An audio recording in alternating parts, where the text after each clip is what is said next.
Good Thursday morning. It's the main event.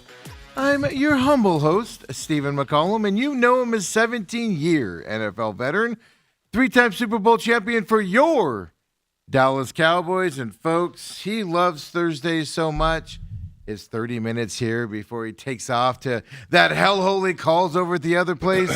Dale Illustrates here, everybody. Good morning, Steven. How are you? Those muscle relaxers working? Yo. I mean, after that tough workout that put you in traction and Seriously. had you in pain, and I feel weird today. I Yeah? feel a little numb. I feel a little weird today. is that different than normal? No, I have typical morning for me. Programming stuff really quick. Dale, of course, takes off early on Thursdays to go do his hit over at, helps the boys out there at KUPD a little bit. Mike Sheehan is today. Momentarily, Mike Sheehan will be joining us, of course, a bird's eye view there for Scottsdale Christian Academy. Big matchup against 15th ranked. I just forgot who they play. Morency? Now I'm going to be accused of disrespect toward Morency later on today as well. And then Uncle Lou at 9 o'clock as well, folks. And Dale, how you doing, first of all? Well, I'm doing pretty good. I know as excited as I am about Thursdays, you're even more excited. My favorite day of the week. I think you and Lou might have a lively discussion about all the stuff going on and his beloved sport. And then you got ESPN bets going away. Yeah. Penn is an awful gambling company. They restrict you. They don't let you play. I don't even think they want my $5 bets. Really? They're a terrible, terrible company in the gambling space. They're moving on to the Score. ESPN's teaming up with DraftKings. What is happening in the gambling world? Then, of course, the stuff around the UFC with the gambling side of things. Yeah, it's gonna be a fun day, folks. I'm jazzed up for it. Yeah, there's something else I'm jazzed up for, Dale. He has to think about it. What are you jazzed up about? I'm jazzed up about Mike Sheehan, a bird's eye view. Oh, you told me that you don't really like that segment. I expected it to cut in.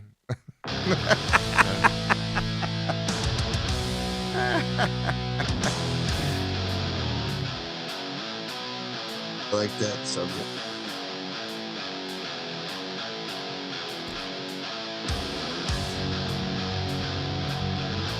And the second seed, Scottsdale Christian Academy, plays 15th ranked, or seeded, I should say, Morency this weekend. Friday night lights there. Mike, how you doing, man? Man, I don't know why I have like this big smile. I don't know what's going on with Dale. Look at Dale. There's something like brewing right now. No, I'm don't just know what thinking. it I mean, is. here's a coach getting ready to try and run the table and go for a three-beam. They're having you substitute during playoff week. Dude, I'm What, do just they like- not you know what, understand? though? Do they I'm not a man of the understand? people. I'm a man of the people. They ask me and I serve. You know what I mean? Now- So it's just, you know what? I just noticed it was crazy. How did Dale just remember something and Steve, you did not? I know. That's No, I crazy. know. Like that was. Trust me. I like that. Mike, later on, something's I'm off going to today. be sitting at home just like in the shower with soap, like what's wrong with me? Like crying. Trust All right, me. so we talked about it yesterday when you blew us off. What subject do they trust you with substitute teaching? Everything, dude. Like I said, I'm a man of the people. I can bring tutelage to any child, like man or woman. You know what I mean? So It's one of what you those. say? What class yesterday? I was just regular, just PE type stuff. Oh. Holly, my wife subbed too. My wife had kindergarten, PE, first grade, everything. Like it was, the Sheehans are taking over the substituting realm over at SCA is what we're doing. Okay. I can imagine Mike's PE classes. Lift. We're gonna play hard. We're gonna play hard. Like, all these kids are Well, like, it's we don't even with like these- sports. With little kids, it's rough. It's rough. It's because remember it's K through 12, so Yeah. it's so different. It's so different. I saw- But it was nice to see my wife out there. She looked all cute looking out there, did her hair and was in joggers and saw her in the sunlight. She's right here. She's I Oh, know. I was gonna Yeah, say so- okay. Yeah, So Mike just literally said, my wife usually doesn't look, but she got dressed up for substitute teaching. No, She was cute. she just agreed. She just looked at me and goes, Yeah. I didn't Well, know you that's what I like heard. that. That's all I didn't know you heard. like that." No, That's all I see, here's what I can see Mike Sheehan. So, but my grandson Graham plays flag football. He's in 6U. I got to see Mike and his beautiful family on Saturday. the team they were playing against, Mike, there was a coach out there. One of his kids got hit and knocked down, and they're 5 years old, and kid was kind of rolling around, crying a little bit. I hear the coach go, "How much do you want it?" I'm like going, Stop it, "What are it's you 6 years. doing?" That's the problem. So really quick little story. I coach that flag team, so I coach our regular team and I coach flag team. Well, honestly, we're like the bad news bears, right? Like I expect nothing out of them, and I'm trying to bring like youth sports back to youth sports. We don't score very much. We don't stop very many people. But heck, if we don't freaking have a great time after we lost, we had a doubleheader last week. We lost the first game. Kids had no idea. And I was like, this is perfect. They're just having fun. They had no clue. Hey, I told the coach, I said, your number one goal with 5 and 6 and 7-year-olds is to have them have so much fun that they want to play next year. And they want to play the next year. And at some point, it will become serious. Like, your guys are serious now going into this week. Yep, absolutely. I agree. Like that's what it's about. We forget youth sport. Got to put youth back in youth sports. Totally. Oh, absolutely. So on that. So, first of all, you guys had obviously the bye week last week. Going into this week here as well. Refresh my memory because Dillingham for ASU is giving his team the whole week off. Well, that's what Mike did, right? Till Sunday. Didn't you do that whole week off? What's your strategy? What was your strategy last week? Okay. So yeah, what we did. So we went. First of all, hold on, really quick. Not to get all into this, but my dad is listening today. Hold on, before we get to that. He's actually in the hospital. He went in the hospital yesterday, kind of took a stumble, not doing very well in the hospital. But all he could ask me is like, "Are you going to be on today? Are you going to be on today? What time are you on?" So I know he's listening. Yes. He's in that little bed. He's probably the grumpiest old man in the hospital today, but he's listening to us. So just know that my dad's on. But okay. Absolutely. Well, hold on. Thoughts and prayers, Mr. Yes. Sheehan. We'll be praying for you. Mike, I don't care what happens to you, but your dad has to recover from this. And is he gonna be back by Friday night? I mean, is he gonna be on sidelines? No, he's definitely not gonna be back by Friday. Took a little tumble. Okay. Took a little tumble, like pretty sick, passed out, took a little tumble. He's probably gonna be embarrassed that I talked about it, but care about him. And he was not doing well at all yesterday, but he's the most stubborn. Yeah, dude, you are the most stubborn man I've ever met. Like literally wouldn't call 911 because it wasn't the hospital he wanted to go to. That's the hospital people go to die. So he had to go to his certain select hospital. Yeah. However, if you don't get to the hospital, how are you going to live? But anyways, he's good. He's listening. Okay. He's frustrating, and I love him to death. Are you talking? Are you Love doing him the big media thing like Jimmy Johnson used to? Are you talking to your dad through us? Yes, I think so. Yes, I am right now. I'm like, you better go to whatever hospital we freaking tell you to go to from now on. And if I call 911, you will go in the back of that thing. You're too old. You're not going to be that hard to strap up. So just listen from now on, Father. Oh, I love it. Man, I was looking. That's my favorite part of going to games is spending time with your dad. I always go down and talk to him at halftime and all of that stuff. So obviously get better, obviously, and we'll heal quickly. We'll see him on those sidelines roaming shortly after that as well. So I certainly am going to miss him on Friday nights. Like I said, your mom and him, part of my favorite thing of going to the games. They look out for the fans. They're a staple at SCA. They're a staple. I mean, your mom, that's how we met your mom. She walked up to us and was like, "Oh, whose parent are you?" And we're both like, "No, we're Sheehan and this guy's parents." We're going to see those guys, and all that stuff. So they take care of the families. She loves to talk to everybody. She gets around. I think she knows everybody there too. It's awesome. I know it's such a good community. Obviously, I love it. Sorry. And I'm glad you said it. That's wanted to give. Yeah, obviously the best for him, and get better. Absolutely, we want to see you on the sidelines. Coming up, and he always likes to make sure he gets his $4.99 worth. He even told Dale that the other day. All right, so back to $4.92 or whatever it is. But I don't even know. He yelled out at me. He yelled at me on Saturday. I keep your station alive. Jeez. Wow. Anyway, guys are just staring at everything now. And the apple doesn't fall far from the tree. I can see Mike. No, Holly, I don't want to go to that hospital. I can see you saying that. I know. He's a fickle old man. All right. So, Okay. All right, so we back got to the bye week. Yep. Yeah, back to the bye week. Do you remember the question? Right? So what we did- yeah, so I know I was there. So Seriously, Dale, before you we- get into what you did, did you hear that that's what Dillingham was doing? Like they have a took the whole week off. yeah. Yes. No. After the Nothing game, they till weren't going to Sunday. see each other till the following Sunday. How scared would you be as the head coach to say, "I'm not going to see you guys for a week"?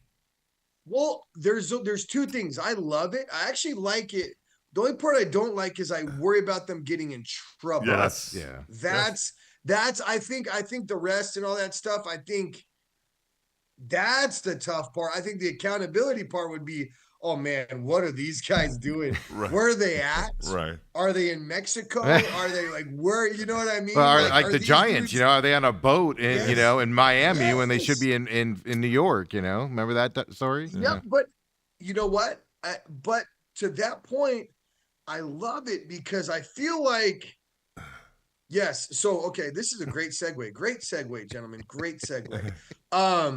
I love that he gave him the time because you got to go back to remember to enjoy this game. So this week, I was pressing hard like on Monday. I was frustrated. Like I sent him home, and I'm like, I did, all the things. And I came back Tuesday. We had like an okay practice Monday, and Tuesday I came back. I'm like, man, let's have some fun. Dude, we played some kid games again. We went back to like being children and enjoying being out on the field. And the energy has gotten better and better every day. Better and better and better every day. And we had a walkthrough this morning at 6:30. Usually walkthroughs dragging, right? Kids brought down the speaker. They're popping. They're excited for Jax. Like they're into it. So I feel like that little bit of rest, I gave them Halloween off. I did all those things. Just started having fun again. Right. And I feel like we got a little bit of our swagger back. Now, if that's going to correlate to football, who knows? But they're young men and we're back to having fun. So that's what it's about, right? So that's what it's about. But I actually like that he did that. And I think you have to reward hard work and you have to make sure these kids are enjoying it and it doesn't feel militant all the time. Well, So and it's I'm interesting pretty you down say with that because you and I have talked a little bit about it, and I know you've talked to some other people.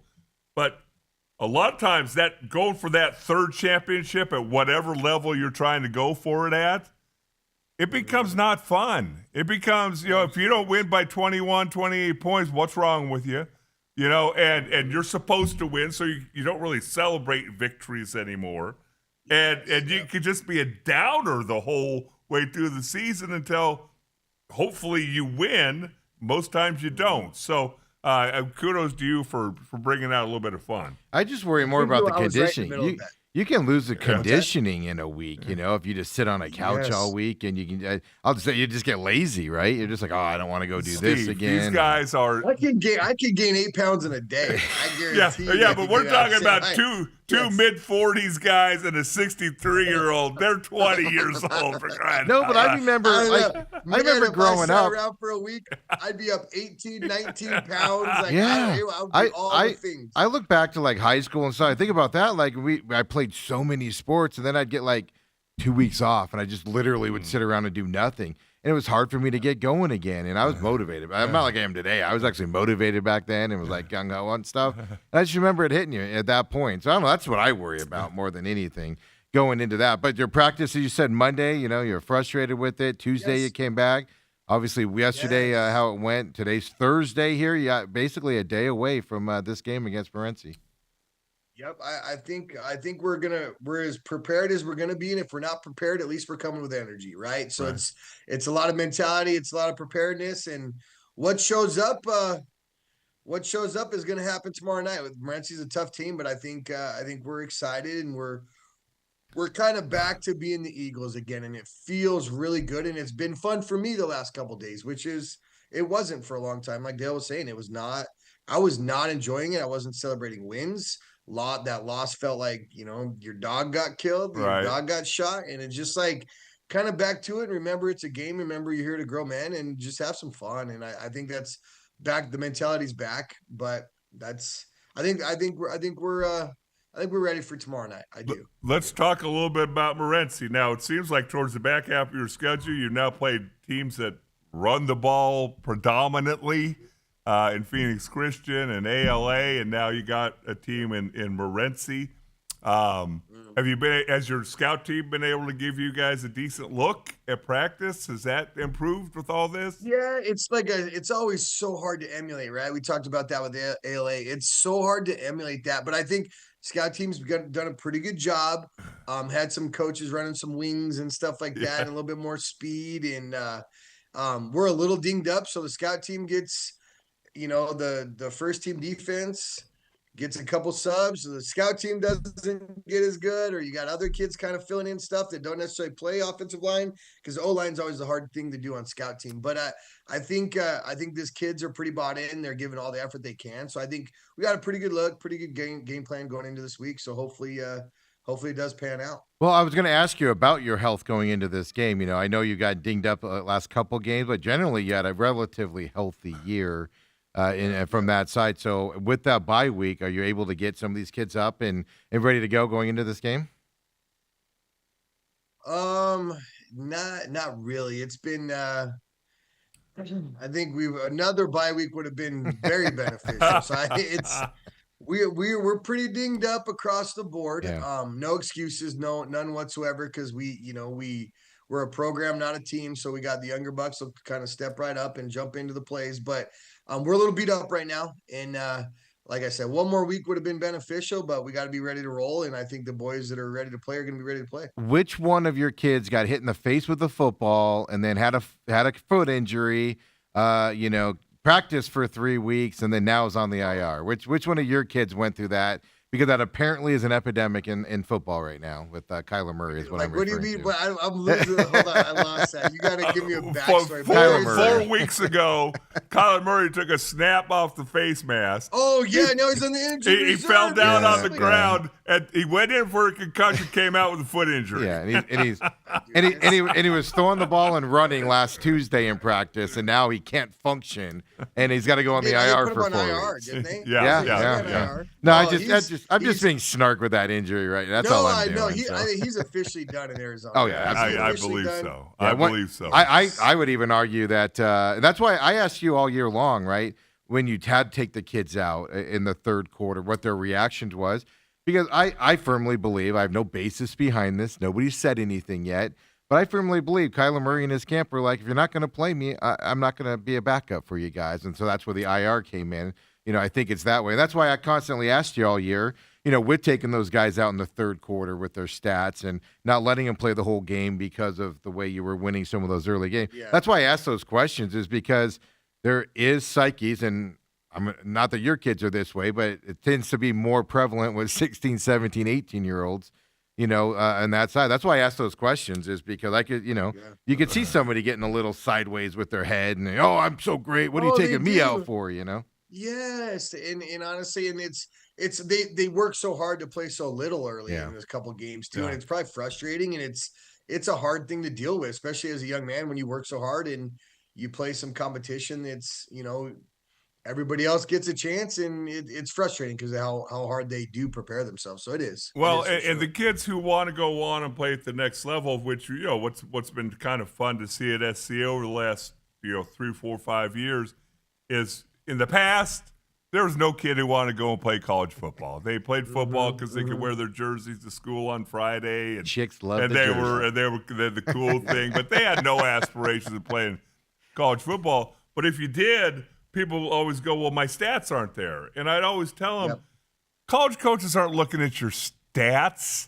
They're not looking at a 50-3 game either. They're going to go find the game that is, 10-7, 31-28, those kind of games, how did you play in the snaps that you didn't get the ball, and watch like you, and so interesting. Yep. Talk about. Well, it's interesting you say that, because now all these recruiters, you do your huddle, then they ask for a full game too. They'll ask me for full games of kids, right? So they can see. They'll be like, "Hey, give me a tough game," and it's not necessarily they don't want to see. They don't want to see 11 catches or 30 carries. They want to see what you did in the other plays, right? And and if you play defense, how you play on defense. It's they care about all that stuff, not just stats. I got one quick recruiting story on me. So back in 1980, I'm getting recruited. Stanford came. Rod Rod Dalhauer was the head coach. He came to visit me and my buddy Kevin Smith. He said, "You guys pick any film you want to." Well, back then, Mike, I don't know if you were around. They were in the silver canisters. It was the reel-to-reel projectors. He's younger than I am. He has no idea. He's 3 years Okay, younger than I am. I don't even I've remember seen it that in the era. movie. Yeah, kind of like that. Christmas Vacation. He puts Yes. it on there and it runs. It's kind of like that. Yes. And he said, "You guys pick out any game. We'll sit down and watch it together." Well, Kevin and I both played really good against Chaparral. One of the games we didn't play really well against was McClintock. Well, we went and got the Chaparral film. Throw it on. Start the film. Realize somebody put it in the wrong canister. That's the McClintock game. and Kevin and I are looking at each other going, "We can't tell. No, not this game, coach."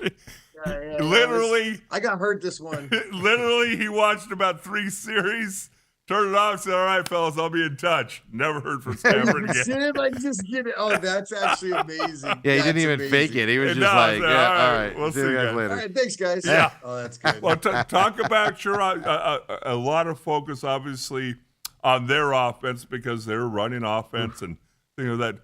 Talk about your offense versus their defense. What does their defense bring to the table that might draw some of your concern? Fast and physical. They're a rural team from a rural team, kind of like Pima, Morenci, Thatcher, all those like tough mining towns and small towns. They're fast and physical. They play good football and they're very sound. So it's one of those things you gotta block well. You gotta keep going to the whistle. They're gonna hit you. They're gonna hit you. Then they're gonna hit you again. So you just kind of gotta get our run game going a little bit and do those things and make sure that's an emphasis for this week. And just keep wearing on them. We know we're gonna have probably some a couple plays for loss or a couple stops at the line of scrimmage. You just have to stay true to who we are because they're a good football team with a good defense. So we'll just have to keep pressing on them and put the ball in the air a couple times because we got some athletes out there, but get our run game going and establish run and pass and kind of be a little bit more 50-50, 60-40, whatever you want to call it. But they're going to be good. They're going to be good. They're not a normal 15 seed. I'll tell you that. So will you keep a little closer eye on the run pass ratio this week? Yes, I will. I might write it. I might give me little notches on my hand. So yes, I might put yes. How many times? But I did. We did all the film. We made sure film was there yesterday. I'm like, I want the iPads tomorrow. Like they had to be set up yesterday for tomorrow. And I'm like, I want everything ready to go. We gotta be ready to go. It's go time for sure. Yeah. So Morenci, what do you categorize? What kind of offense does Morenci run in your eyes going to this game? It's a wing tee. It's a wing tee. It is a wing tee. They also run a little bit of that double wing too. So they run a lot of That's that. what I was going to say, because So when I was it's- watching a little bit of film on them the last couple of days, just like breaking it down, not terribly, but I was like, they have a variation of a lot of stuff, right? So I saw a lot of Phoenix Yes. Christian. I saw obviously a lot of ALA, but then they kind of do their own little trick things as well. They have a senior on that team. They're Julian Aragon, and I apologize if I messed that up there. Senior there. I mean, looking at his stats, I mean, you're not kidding. This is the kid to stop, obviously. 13? Coming into this Is he game. number 13, right? 13? What'd you say? Number Is he 13? 13. I didn't write Yep. down his number of all things there. Yes. 13, yes. Well, I mean, Tuba Yep. City, 23 carries, 262 yards against Tuba City there. 28 carries, 188 yards against Pima earlier this year. 10 carries for 25 yards against St. John's. And this is kind of what I want to bring up to you here is when they run that type of offense, and then I look at the stats on St. John's and everything, all of a sudden, all that goes by the wayside, and they throw the ball something like 29 times in that game. They don't have they a threw lot of 29 success. times against. Yeah, against and it's St. like John's. so Yeah, you they're- see that game, and then they lost that one, and then you see all these running games and stuff like that.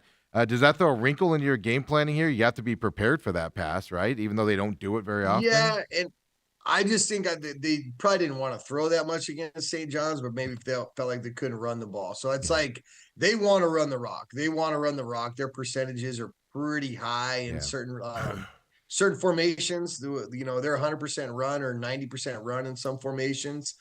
They want to run the rock and they want to get the ball to 13. 13 can fly. He's a good running back. He's got good moves.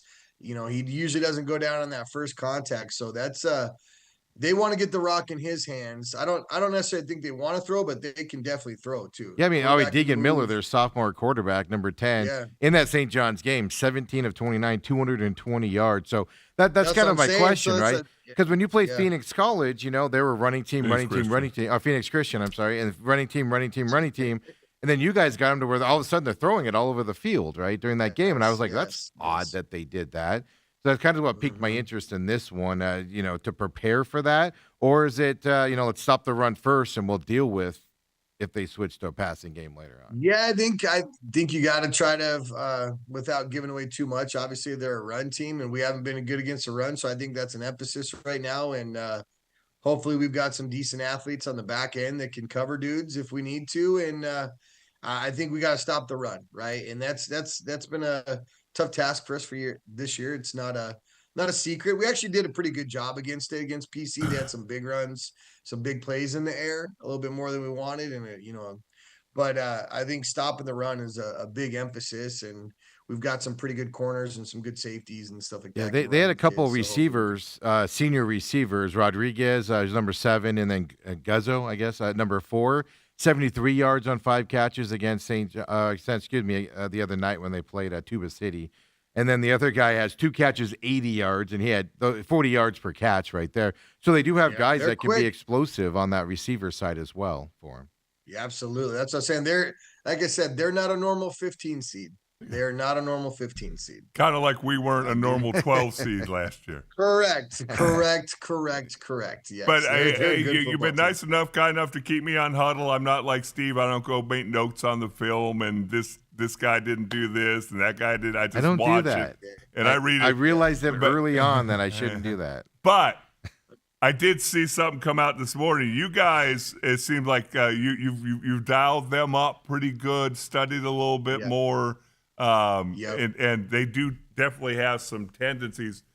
How do you get that across to the players? Because you understand they're going to watch some film, not as much as you guys. That's just 17-year-old kids. Do you have one guy that Paul Clark talks to defensively, or all you guys talking to him? How do you get a reminder out there that, hey, they're in this formation, they're about 100% doing something? Well, that's what that's what I say. We actually talked through it again this morning, or Clark did this morning, is like, hey, and it was almost like a quiz type thing. Okay, hey, when they're in this, what's their percentages? And like, we got pretty smart kids. I will say we are blessed with very smart kids. So he's like, hey, when they're in this, what's their run? If they're in this to the wide side of the field, what's their percentage of run to pass? If they're in this, what's their percentage of pass? And the kids, like, for the most part, a couple of them mumble it, act like they know it, but they were saying, hey, because they were asking for it. So Clark had talked about, hey, we do have these numbers, and I hadn't put them in huddle yet. And the boys were like, hey, where they at? Where they're asking for them, all that stuff. And so I got it in there, and those boys studied up. Like, I put those numbers in there, and you can usually see like who looks at them. And the numbers went from like 0 to like 39 within like 3 minutes. So really, they're pretty dialed in. Yeah, they want the information. They're good at that. They're smart kids, and any kind of little edge you can have or something to prepare yourself for your opponent is good. Right. Yeah, I mean, that's, for high school kids, that's pretty impressive with everything else they have going on. They are 2-3 away from home. You guys are 5-0 at home coming to this. Obviously, you're on the turf on Tatum there, Mike. Jeez. Perfect. You guys are pretty comfortable playing at home. Listen, but as we know, all numbers are thrown out the window in the playoffs. Like, you know what I mean? It's like, it doesn't matter. Stats don't matter. Records don't matter. It's a different time of year and a different time of ball clubs that come during the playoffs. It's just going to see who gets hot and plays the hardest. Tell me this, you guys always do that morning walkthrough. I don't, in years past, there's always been a straggler or two. I always struggle with that because usually they're relying on parents. The younger kids relying on parents. And you can't run the parents if the kid's late. Yes. But people do it. People do it. Was everybody there this morning, ready and raring to go? Everybody was there on time. Yeah. Yes, everybody was there on time. I think these parents are awesome. I will say this: I put a lot of pressure on myself, but these parents are so supportive. I don't hear it. I'm sure there's always something, right? There's always something for people to have opinions on. but I don't hear it. And they're very supportive and they take care of us and they do those things. So I feel like they're there, and the parents are pretty clocked in right now too. They're excited to watch and get ready for playoff time. You can tell. So I think everybody was on time, even the little guys. So I think there's been a couple times where the younger guys are late, and I'll make them run for it, and they're like, "Well, is my dad this?" And I go, "Well, tell your dad to get up earlier. Maybe you set the alarm instead of having him set the alarm." All right. So it's good, yeah. Oh, good. coaches. So hold on. change. You're 9-1 going to the playoffs, coaching tackle football. What's your record coaching flag football? Uh-oh. Did you just hear that, Holly? She just goes, "Oh." Yeah.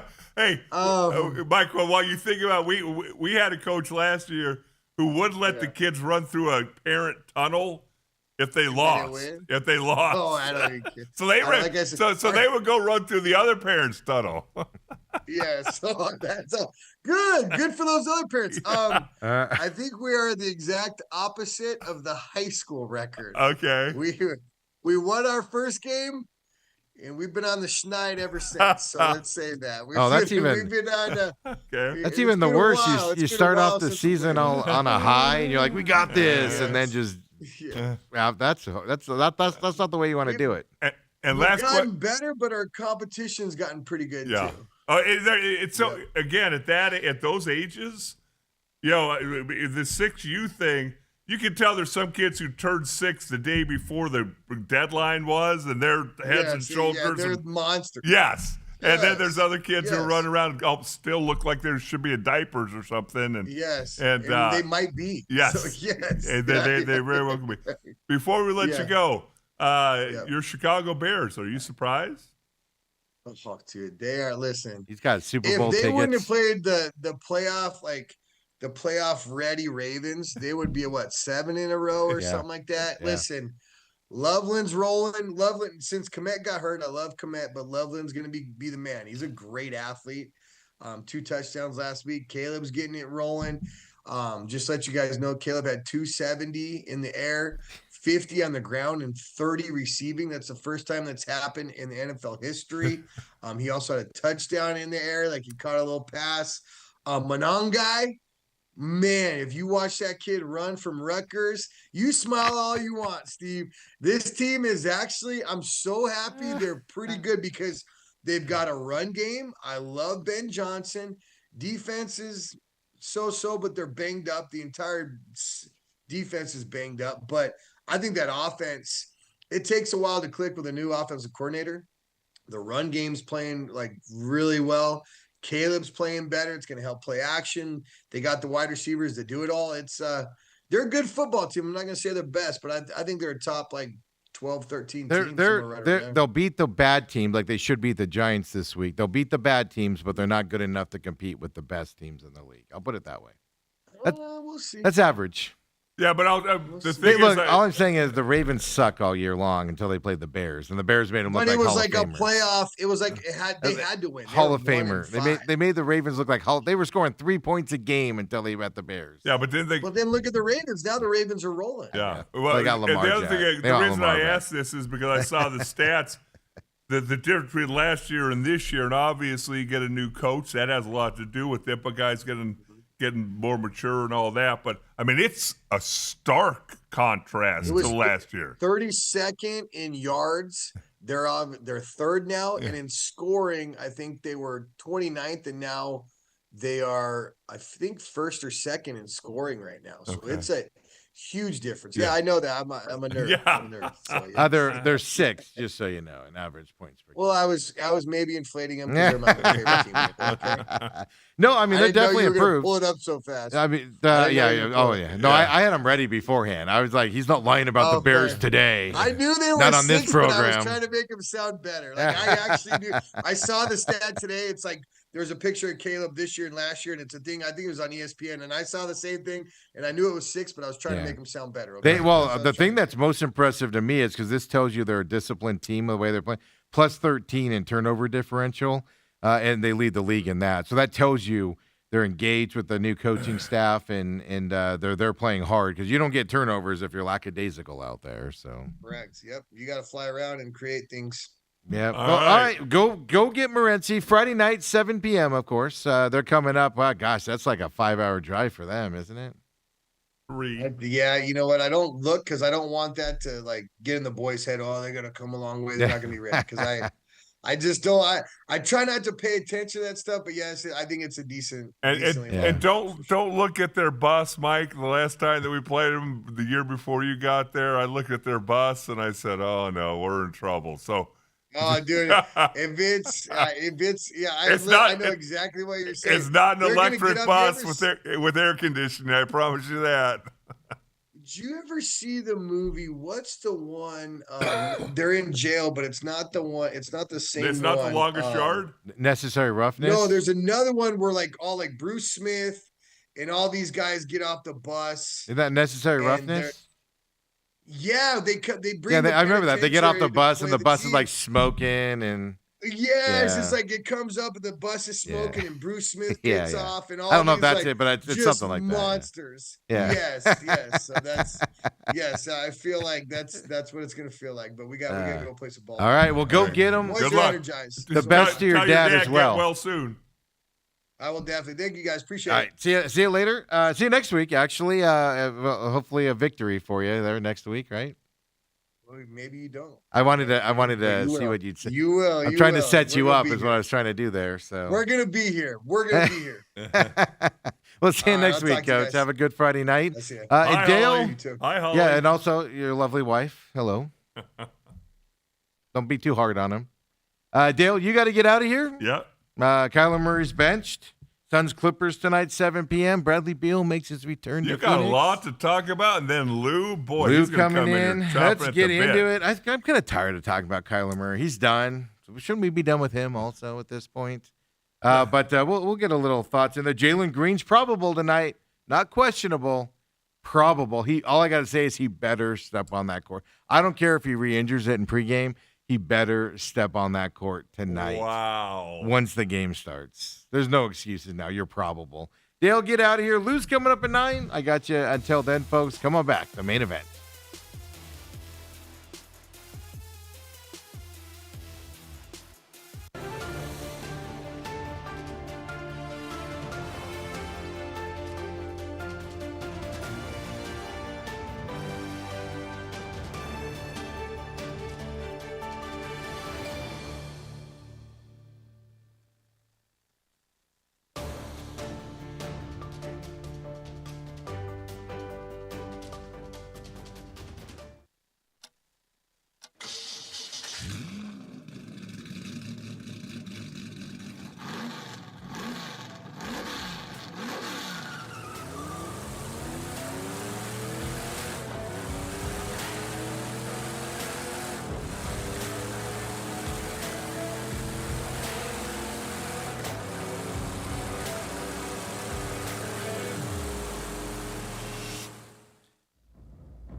And we're back here. Main event, of course, Thursdays. Dale takes off, goes over to KUPD. Listen to that podcast later on. Sometimes it's entertaining with him over there.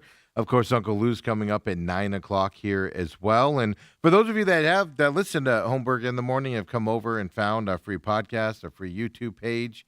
Of course, Robat TV as well. We've seen an uptick even there in people watching us live or on demand there as well. We appreciate you guys coming over and doing and spending some time with us as well here and everything. So don't forget, like, subscribe to the free YouTube page. We've done no outside advertising, just what we've been talking about it here.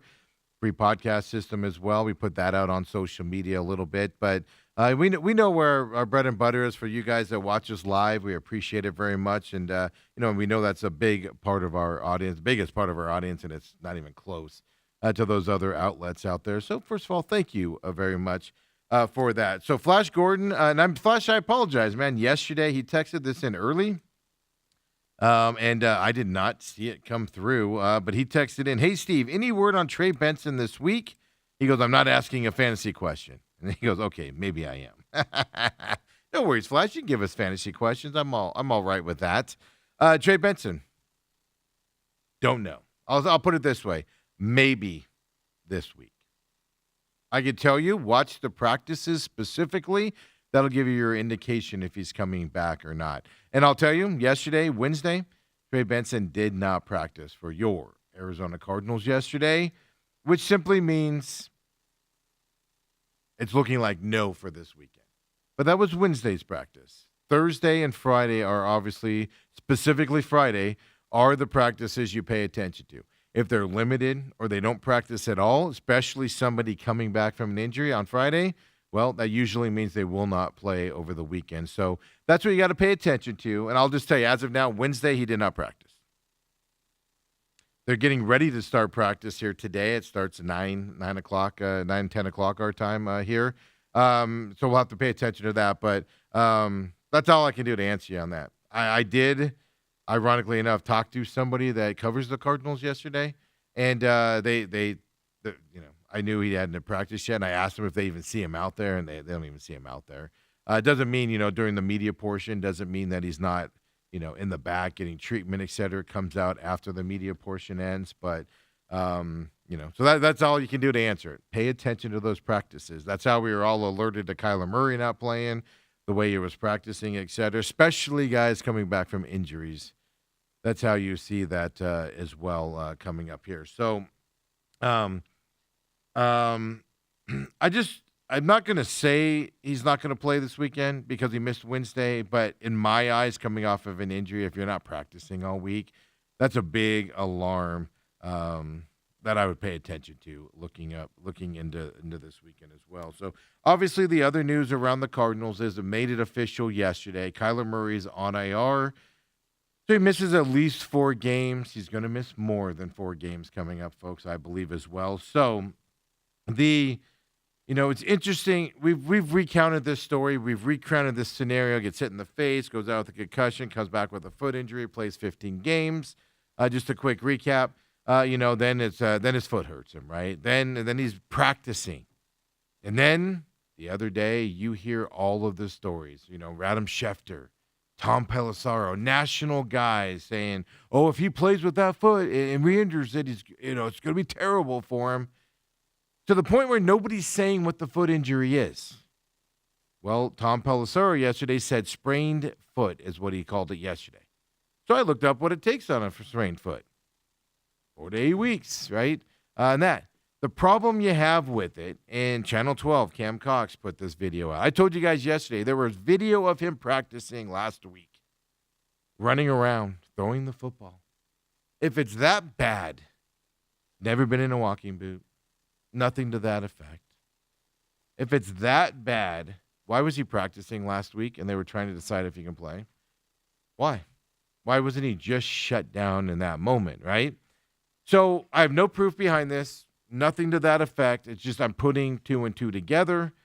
And quite frankly, the Cardinals have given us the authority to speculate on this injury because of the way they've handled it. No snaps happened from Monday night until yesterday. Nothing has happened. And Kyler Murray goes on IR.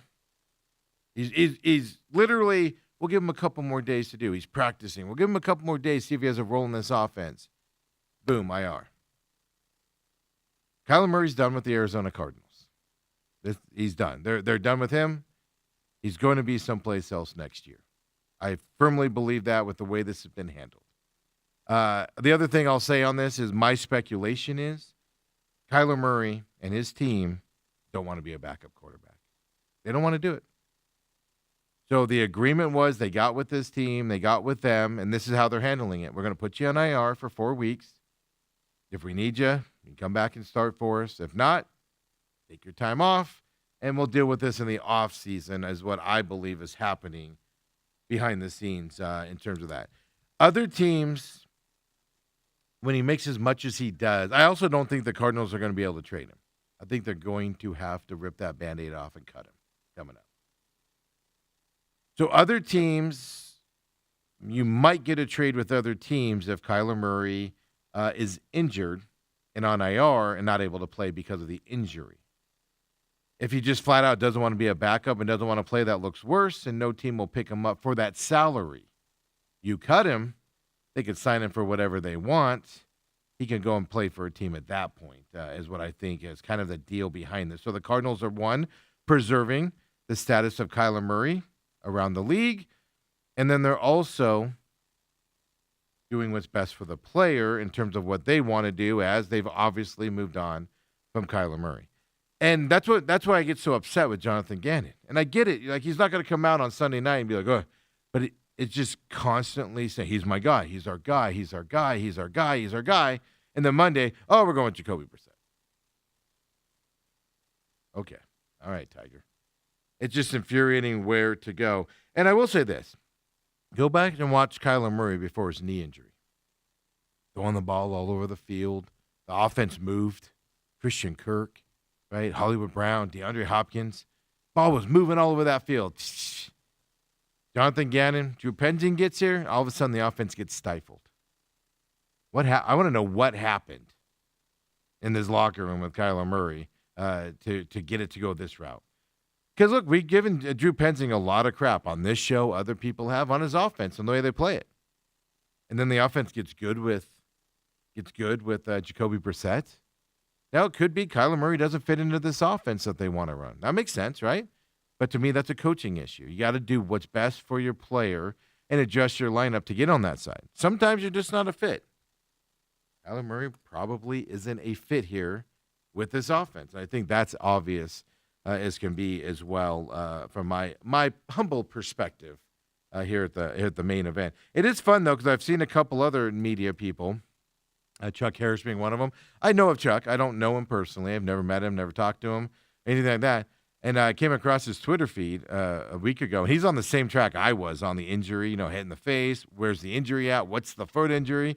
It was kind of fun going back through his Twitter page yesterday, his X page yesterday, reading what he was saying and stuff to that effect. Because we were a parallel side. I had no idea somebody else agreed with me on this going through it. So it was fantastic to see him, to see other people were kind of – I've taken some heat on this thought as well coming up on that Kyler Murray perspective.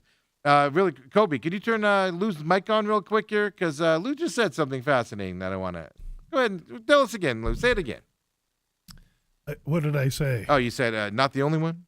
Yes. What are your thoughts on Kyler Murray and the Cardinals? My thoughts is that here's one thing I guarantee that no one outside the coaching staff knows. The teammate knows. The locker room knows. No one else knows. What I just heard from you is plausible, but it's 110% conjecture. And so, why do you use big words like that? I know conjecture is part of this. It's part of the program. No, I'm not saying that. I think your thought process is well-founded. I think what you're saying is plausible. The only thing I can guarantee is that no one outside that locker room really knows what's going on. Well, that's what I'm saying. This is just you. I'm putting two and two together and how this has been how it's been done, and what we know from past situations. Yeah, our math is different. Here's what I do know, and this was really telling to me, Steve. Yep. First of all, in fantasy, I have the young Harrison kid as my receiver, and recently, since Brissett's been in, there's some chemistry there. Yes. And so I read an article on Marvin Harrison Sr. Yes. There was an article this week, and Josh Weinfurst, yeah. He said it as clear as possible without saying anything, basically saying, I don't know what that offense is about. I'm not sure what's going. He went out of his way to question the offensive scheme. And when a dude like that, an all-pro wide receiver, father of a player on the team, says that, I think we have to listen that there's something going on. And they ran the Colts ran a complex offense when he was there with Peyton Manning. That wasn't a just go run a route and we'll throw it to you. That was a complex offense that he ran, and I think he looks at this Cardinals offense kind of like I do. It's a simplistic offense and things to that effect. So I mean that's what I'm saying. I'm putting everything together here to get to the point where it's like, Kyler Murray is going to be the guy that takes the blame for what this offense has done this year, and he's done here in Arizona. Unfortunately, we're looking for another quarterback now here in Arizona. You know it that? just didn't work out. No, I'm just saying. Okay, all right. Just saying. I'll be interested to see what happens when it all comes out. Lou, he doesn't have a foot injury. They're making it up. I'll just tell you, they're making up this foot injury. It's garbage. That's also conjecture, I think. But time will tell. We'll all know. You have a sprained leg. You have a Liz Frank injury. The first thing they do to you is they put you in a walking boot. You know what you don't do? You don't go out and practice and say you're a game time decision. That's not what you do in those situations. What you're accusing is plausible. I'm not saying you're washed up and that you're out of your mind. I'm not saying that. No, it's plausible. Yeah. But I just have to wait for substantiation. What I think you and I will agree on, and I think that any Cardinal fan will agree, that the offense looks healthier under Brissett than it did before. Well, you brought up Marvin Harrison Jr. Just in these 3 games. Balls aren't being thrown to where he should be, and he's not there, right? He doesn't look lost in this offense anymore. I'm just saying him. He looks confident. Then you add Garrett Wilson into that with his, he caught that ball in stride. When was the last time you saw a Cardinals receiver catch a ball in stride with confidence and make a 50-yard completion, right? You see an improvement, like you said, confidence, but guys are allowed to run their routes. I questioned openly if Marvin Harrison Jr. knew what to do when Kyler Murray started scrambling. And Kyler Murray scrambles a lot. And I was like, I don't think he knows what to do when that happens. I think he gets lost out there and stuff to that effect. Well, he doesn't have to scramble with Jacoby Brissett. Just run your route and the ball's going to be there. I think that's the side of things that I like to see. Well, when a quarterback breaks off, and starts to scramble, all routes are off now. Yes. And so a guy like Marvin Harrison Jr., who's played football all his life, he knew what to do when he was in 6th grade when the quarterback got out of the pocket, and he hasn't forgotten it. Well, he wasn't doing it. But to me, and I think you'll agree, there's something not clicking between that quarterback and that young man Harrison. Absolutely. Something ain't right? I think there's a disconnect between the coaching staff and that quarterback, which leads to the disconnect with the receivers and stuff. I think there was a disconnect all around. Now you get a veteran quarterback in there that's like, hey, there's no disconnect now. You just go do this route, and I'll get you the ball. It's amazing to see the difference in there. And I've always liked Jacoby Brissett as a quarterback. I don't think he can start for you for 18 games and you're going to have a ton of success. But he doesn't have a big fall off either. Yeah, I mean, he'll struggle at times, but he's not going to go from what he's doing now and then all of a sudden look like he's never thrown a football before. Darnold, Mayfield. There's a lot of quarterbacks that have been retread. And how do they excel after the system, number one, and their ability to process defenses when they sit on the sideline for 5 years like Darnold did, and struggled. Again, he could have curled up and said, "This ain't for me," and done the liner and walked off. Okay, but he didn't. He stuck with it, and so what I see with Brissett and the Cardinals is positive, and I would hope that they have a positive effect this week in a game where we're going to see 2 defenses, squaring off against one another. Our Seahawks, if they're not the best defense, and you do all the DVOA stuff, we'll talk about that when we look at that game here coming up in the next hour. But I mean, you do the DVOA, but I mean, if the Seattle's not the number 1 defense in the league, they're definitely top 3 probably. Oh, they're 4? That actually surprises me. Based on DVOA, however, the front 7 are the just proprietor amazing. of DVOA, Adam Schatz, was on Gil Alexander's VSiN show this morning. And it was the 85 Bears, the 92, I want to say, Redskins, and then one other. It had been the Ravens, and then right? one other team. One of those Ravens Super Bowl that teams? were the top 3 after 9 weeks. The top 3 DVOA defenses of all time, 4th. is Seattle. Yeah, see, So of all time, he's yeah, saying. all time. So That third one had to have been that Ravens, one of those Ravens teams that won the Super Bowl, because they were as good as that '86 Bears team. No, they weren't. Yeah, but they they were good. Ray, I love how Lou Ray shoots Lewis me gets discounted for me. down. Then I listened to Dale because he was on that team for a little bit there with 3 games or whatnot, and he talks about, like, he puts them at a whole other pedestal on their defensive side. With the that Baltimore? as well for Baltimore, yeah. Oh, yeah, they were good. They were almost good as the Bears. Remember, Lou's a Bears fan, everybody. I'm a Ravens fan. so I'm remember not that. really. I'm not a fan of any. I don't have any. I don't have any tie to any team. Although I grew up, my dad was Scale Sayers. Grew up in Omaha. Went to Omaha Central. I'm an Omaha kid. It was natural to be a Sayers fan. When you're in Omaha, you either root for the Vikings, the Bears, or the Chiefs. Yeah. And I rooted for all. And there you go. So I appreciate you coming on a little early there. No, thanks for letting me horn in on your segment. Oh, no, it's all good because, no, I mean, like I said, it's all just opinion at this point because we have 0 facts. We'll find out stuff later on.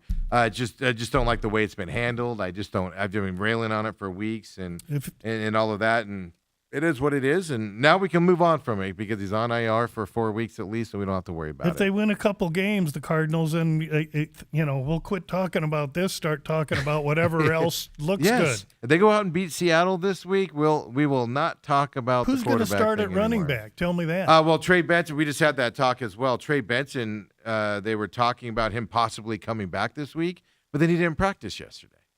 Yesterday was Wednesday. No big deal. That's the thing. It's not the end of the world. I do worry a little bit, though, because he's coming off of injury. You'd like to see him practice all week. Today, and especially tomorrow, but today's a big day. If he's no practice today, I would lean towards not playing this weekend. Otherwise, it's going to be Michael Carter, D. McCarry, and that young kid, Bam Knight, again, going into this game for that. And I think Trey Benson will be a huge increase, if he's on this team going into the Seattle game this weekend. He's I think an it awful does good some player. favors on that side. So we'll have to watch practices from that, but that's the unknown. But when we come back, Lou joins us for his weekly segment here as well. Of course, Lou, Gamblu.com, Visa Network, and my goodness, gambling is rearing its ugly head. I'll ask Lou specifically because this is an industry he's been in. He was in it back when it was like, you did it in smoky rooms on the back and you kind of hid it from everybody. Now it's out in the open. Now it's too open, in my opinion. And we'll talk about that coming up. Plus, look at last week's UFC matchup, this week's UFC matchup. Get into NFL talk as well. So come on back, folks. The main event with Uncle Lou coming up next.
And we're back here. Main events Thursdays mean this guy, Uncle Lou.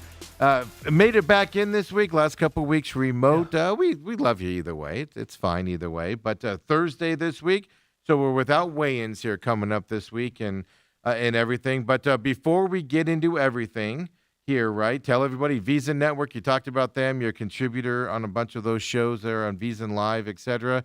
Gamblu.com's where you're at. Tell everybody where they can find you, what you do, and just what a great guy you are in general. Well, I'll pass over the great guy part. What I will say is that I've been involved in sports opinion making or betting on select sporting events for over 40 years, since I was in high school, really. There was a time when I looked like there was a plume like Pigpen around me because it was illegal. And in the last 7 years or so, it's come out. It's been way better. People want to talk to me and hear my opinions. That said, there's other complexities that have come with legalization. That's another subject. The way to find out about me is to go to my webpage, gamblu.com. We put it up. The webpage was created 2 years ago, and you'll see this week's UFC blog. UFC runs, 44 to 46 weeks per year, so mostly you'll see UFC blogs, but you'll see NFL blogs as well. The top band above the About Gamblu tells you about me, testimonials on me. The Sports I Work About Business podcast is the podcast for the UFC, NFL, NHL, College World Series. The most important tab there, however, is the San Xavier Mission tab, which is a charity close to our heart. We've supported it before Gamblu was even around, since college, actually. It's south of Tucson, Arizona, here in Arizona, oldest mission in the country. Steve always lets me bring it up, talk about it, talk about the great work they're doing there. And if we scroll down, you can go right to the link to San Xavier, find out about it yourself, even donate if you so choose. And I want to say, not only do I appreciate Steve bringing me on each week to talk about my passion, which is sports betting, but he also lets me highlight San Xavier. So thank you. Yep, I think that's we all want to make money. People that gamble want to make money. I know a lot of people listen to this segment that don't gamble. They just want to hear, different thoughts on games so they could talk around the water cooler about it and stuff. But to me, that's the most important part. And that actually shows how far the gambling has gone from, right? When I was a kid, if you got around anybody with gambling, your parents would shuffle you away, and then, or they wanted your credit card number. You had to call an 800 number to get stuff, and sleazy late night programming. Barrier, right? man. Yeah, and stuff like that. And then we've gone to the point now where we all have it on our phones if you're interested in it. We have it right at our text.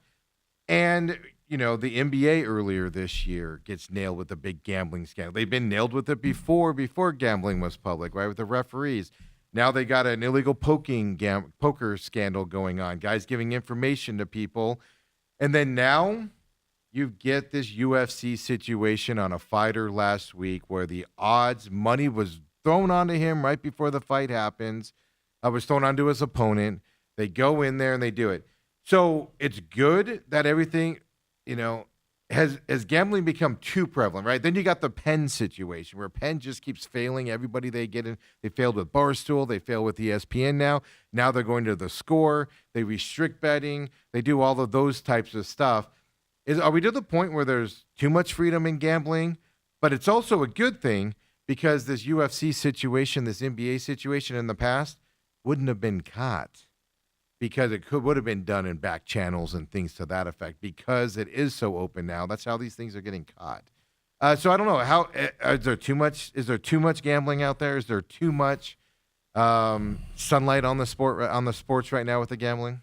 With all these stories we're hearing? No, I don't think so. What there is too much greed on the parts of the national purveyors, the DraftKings, the FanDuels, the C's, all of them. And what do? They advertise the same game parlays. Yes. Not only do you not get to pick the 3 or 2 teams you want to put in a parlay, they pick them for you. If you picked them yourself, you'd get, let's call it just hypothetically 8-1. But if you take theirs, you can get 5.5-1. Yeah.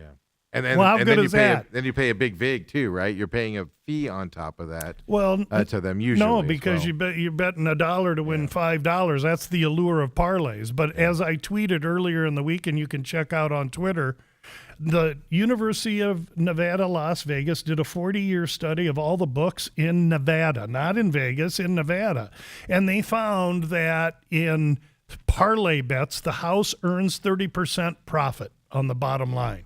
All other sports bets, the house earns 5%. So it should be no surprise to anybody that they're bombarding you on your phone, on the TV, every advertisement, same game parlay, same game parlay. They got all these celebs that they pay money to make it look glamorous and Big money, alluring to you, and they're just ripping your lips off. And so, there are, with the legalization of alcohol, there probably became a few more alcoholics. With the legalization of gambling, there's probably going to be a few more people get in trouble with it. If you follow me on Twitter, I'm the guy that's trying to slow you down. I say you don't have to bet every game. They've got to put a line on every game, but you don't have to bet every game. And for that reason, I'm not the best friend of the sports books, because the sports books in June, July, and August, all they want to talk about is NFL, to get you to bet on the NFL in those months where they got nothing going on. Now you tie up your money for months on a bet you had no shot winning in the first place. Okay, one or two of you win on an occasion, but really, I'm trying to be a voice of reason, tell people to shoot with a rifle, not a shotgun. And by that, I mean take aim, study, trust your process, and shoot at one opportunity. To go into the saloon and just fill the thing with smoke and see what you shot is a sure recipe for a lack of success. But at the end of the day, it's not easy to beat the man. I'm going to try and help you do that, whether you follow me on my webpage or whether you follow me on Twitter. I give insights and I try and help. I also offer my Gamblu.com email, lou@gamblu.com. If you're in a position that you don't know what to do, you got a future bet, you want to know how to monetize it, meaning I got 10-1 on this team and they're in the finals, what do? I'm here to help you. You know what I want for that? Nothing. I want to help you and see you win. Yeah, it's no, that's what you do well, and that's what I said. That's why I wouldn't just have any person on here, because thank you. You get a lot of that. Even I'm not gonna lie to you. Even when I watch VSiN, sometimes some of those people, I'm just like, ugh. Oh, believe me, there's that guy gives me the EBGBs on what he's trying to do. There's it doesn't matter what the platform is. When you hear him say, two-team 6-point teaser.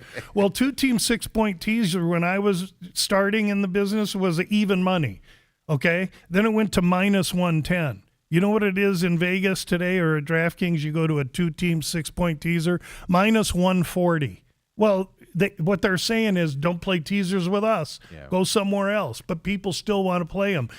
Okay, no problem. However, the person that suggests a 2-team 6-point teaser is completely irresponsible because the pricing has been jacked way out. Now, I suggest teasers, but I go to where the prices are. For instance, DraftKings has 3-team 10-point teasers, -120. What was that price last year? -120. What was the price 5 years ago? -120. So rather than eat the ridiculous juice that they're trying to get me to, I'm off 2-team 6-point teasers, and I'm to where I can win and gain at least some advantage on my money. At -140 for 2-team 6-point teasers, I'll get smart guys out here to show you in math that it don't make sense and you shouldn't be betting. Yeah, and I mean, to be fair, you also do parlays, but you choose the parlays. I choose the parlays, and it's not the other stuff. I don't want to say never, but there's no 3-team or 4-team parlays. It's 2-team, and they span different time zones. Why would I do that? Because if I take the money line on the yellow team at 8 a.m. and I take the money line on the green team at 8 p.m. on the Sunday night game, if I win the first one and I'm on the money line, and let's say the dog is getting 8 points, now I could bet the dog and try and get both. I can win 2. What could I lose? 10%. Why wouldn't I consider that? Yeah. I don't have to do it, but I have options. So there are cunning ways to beat them with their own tools. You just have to have some experience, and it doesn't hurt to I have mentors myself, guys in Vegas that we go eat pizza and talk about stuff all the time, and we share information and tactics, and that's really what a good gambler wants to do. I mean, I was following your X feed. I was reading about this UFC thing. Should they have let that fight last Saturday night go on with the suspicions that everybody had that there was some nefarious things going on? So the facts are that before, and this is a fight I had released. If they check my emails, I had Devalle to my clients plus 7.5 points on the points. I had them straight up at plus 215. We also had them at decision at 6 to 7 to 1 for a very small amount. We lose the small amount, but got cashed on the other. You had the guy that the underdog that ended up I had winning. the guy everybody was on, and they asked me on VSiN Tuesday, hey, did you know anything? I was like, I wish I did, because I would have sure bet a lot more. I knew nothing. I had no clue. But here's the key. And I talked to John Crouch at the MMA Lab. He's like, Lou, I said, John, I feel like an idiot, because when I watched the fight, I didn't see anything that looked like he was throwing it or anything. And he told me specifically, Lou, I've had world-class athletes go out there. We were all ready after a full camp, and they go out, and for some reason, the lights don't turn on. He's like, I looked at that fight, and I didn't see anything either. I said, what about what Cormier and Chiesa were saying? And his opinion was really astute. He said they were tipped off, and I believe that to be the case. So here's what actually happened. Okay. The UFC has a monitoring entity. That monitoring entity is a third party, and they're reputable, and they're as good as they get. They do it for a lot of sports. Matthew Holt used to run it. I know Matthew Holt personally. He now runs another integrity company. That's the UFC's company. They flagged impropriety not only on the side of this fight, but first round underdog to win by finish. Now, you get an obscure fight like that, and all of a sudden there's a couple thousand here, 3,000 or 4,000. It sets off flags, and that's why you want legalized gambling, because these big sports books are monitoring impropriety. So they caught the impropriety. They went to Dana White. Dana White went to the fighter and his attorney. He called the fighter and the attorney before the fight, said, here's what's happening here, what's going on. They said, I'm going to kill him. There's nothing going on here. Okay, they let the fight go on. My biggest issue was, why would they let the fight go on after their monitoring company told them this? Because there's plenty of sports books that got the same info and took the fights down. Yeah. Well, the UFC thought they did their due diligence. They called the guy and his attorney. So Dana White is clean on this. Tennis, highlight, golf, UFC, not team sports, way easier to try and coax somebody. This kid Bulgarian probably made $5-6 grand for that fight. It's the last fight on his contract. He's probably knowing that he may not get signed again. So there's the temptation for this. And since then, others have said they've been approached. We'll have to be patient with this, like we need to be patient with the quarterback situation for the Cardinals and let the facts surface out. But at the end of the day, as bad as that is, especially for the UFC with this new deal in Paramount, I believe that the integrity of the UFC is intact. I believe that if you try and do this on them, they're gonna take you to the house. They're gonna prosecute you to every single level. They know how detrimental it is to them. However, this is not the issue that I have with the UFC, and it's come along at a perfect time. Why? Because it's cloaking the real problem. And the real problem, if you watched that fight card last week, was in the co-main event, where one man was awarded a finish. They stopped the fight. Then, after the fight was stopped and Elijah was awarded the win, they went to the tape and saw that it, in fact, was an accidental eye poke. Now they say, oh, wait, it's an eye poke. Now the fight ain't over. And they give 10 minutes to the guy that got his eye poked, while Delija over there sits there and gets ice cold waiting, wondering what's happened. They called him the winner, and then they make him fight again. The real issue is judging. The real issue is Dana White being such a strong individual that he can manhandle things and ramrod stuff to happen because he's a strong individual and nobody's going to question him. The issue in the UFC that has to be addressed has to be the fact that they make up the rules as they go, and they gotta have more stringent eye poke issues. Every coach I've talked to 3 or 4 of them. They're like, it should be 2 points right, and it'll stop. Some teams, Gane, and who fights in Gane's gym? Imavov. Those are the absolute two poster boys for eye pokes. And you know why? Because they're probably told, listen, you poke the guy in the eye, you get tremendous advantage and nothing happens to you. They slap you on the wrist, say, don't do it again. Why wouldn't you poke guys in the eye?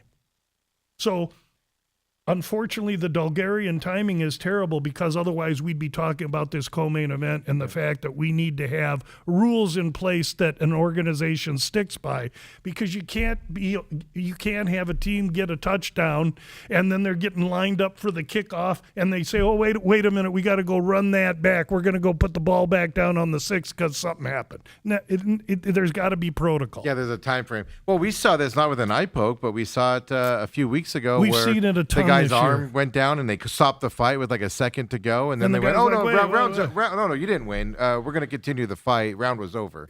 You know, so we've seen it a couple times, and this is what's fascinating about it. And then this gambling thing comes out, and you're like, And then the thing that kind of bothers me as well, what you're talking about here with that eye poke, is then they rewarded it, right? Performance of the night as well, which means that they got bonused off of that fight. Cortez Acosta got bonused for that win on top of it with all that stuff going on. And, you know, Dana, you know, has a lot of power. Nobody's going to cross him, because if you cross him, you don't have a job. He's been clear about that in interviews over the years and stuff. And that's kind of what you got to kind of watch when you go to that side. But I've just been noticing, just in my eyes, let alone your eyes, who's familiar, even in my eyes, there's been a few things a lot lately where I'm like, A lot this year. And let's not forget, they're owned by an entertainment company. Yes. They bonus people on finishes and violence. And so you know what they want. You see wrestlers, a guy like the guy Evloev. Well, he's a featherweight. Nobody's heard of him. You know why? He's a world-class wrestler, and they won't give him a shot because they don't want to see leg humping and rolling on the mat. They want to see two guys standing toe-to-toe breaking each other's eyeballs. And so God bless them. But, you know, I'm going to have to handicap the UFC a little differently now because I need to be aware, like I was in boxing in the 80s, of who is going to give the organization the better opportunity for greater earning power in the next fight. That will have to come into my handicapping now. Am I saying it's fixed? Nope. Not saying that. I'm saying I need to be aware of who the fighter is that gives them the best opportunity in the next fight. yeah, and that's, I mean, that's as close to calling it fixed without calling it fixed. Way to go, Steve. Way to go. I mean, I'm not afraid to call you out, and you should. I'm glad you said that because you're exactly right. I mean, you're right up to that exactly right. ledge at that point. And Way to go. I'm not going to lie to you. As a casual guy, I watch some of these fights, and I even go, You're scratching your head. like that, like even it doesn't make sense to me. It's like, all right, maybe there's. Then I talk to you, and it's like, all right. So I even saw, Sure. you know, the quote unquote improprieties or the ridiculousness of this, and you know, and people put money on this, and that's where you run into that danger. And I've even, everybody who knows, watch the shows, I've always questioned basketball, but I'm questioning football at times now, where it's like, there's no way that ref made that bad of a call and nobody is going, you know, hey buddy, we all saw that didn't happen, right? Yeah, and you know, and then you're like, what is happening out there? In the team sports, it's more refereeing than it is individuals, and I have seen some questionable stuff in the NFL as well.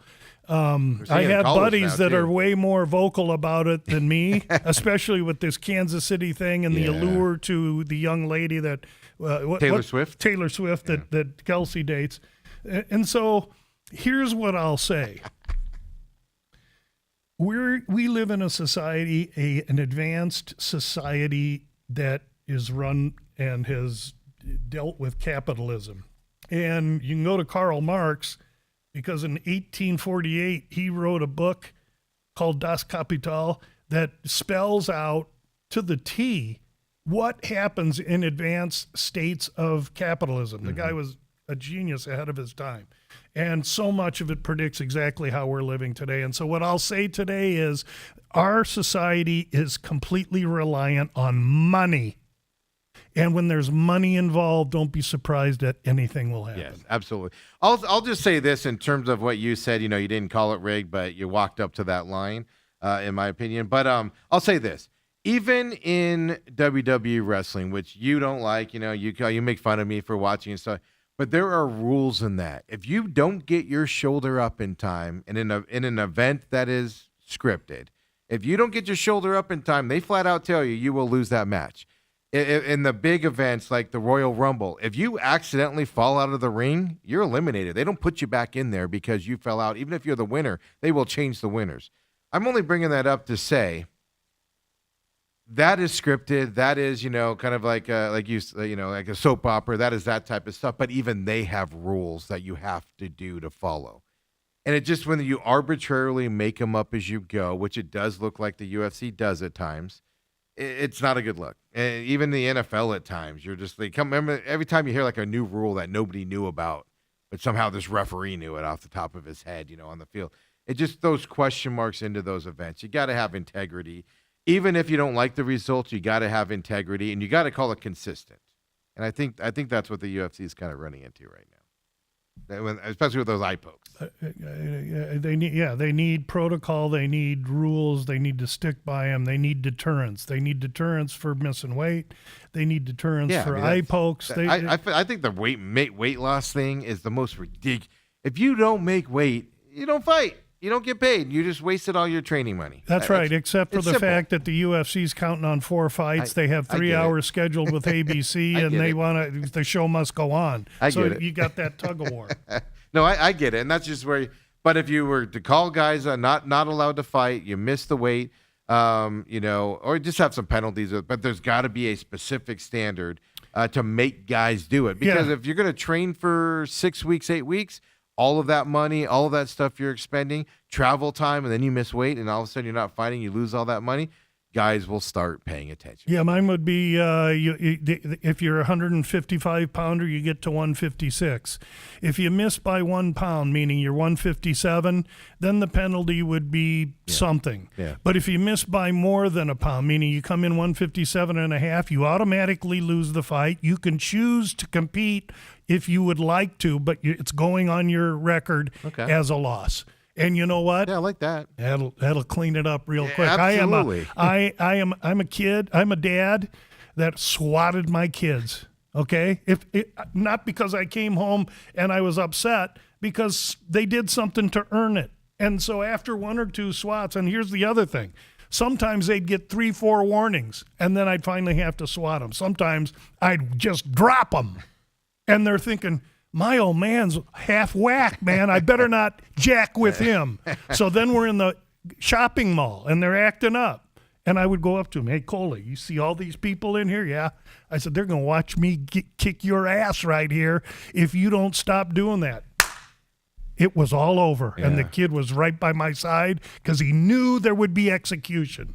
And in today's age, we don't need to get off in this. There's less execution than half-cocked Italians. Yes, the world has changed on that. Let's leave it. Drop leave it at that. Absolutely. Drop them. I see kids all the time. That kid needs to be dropped.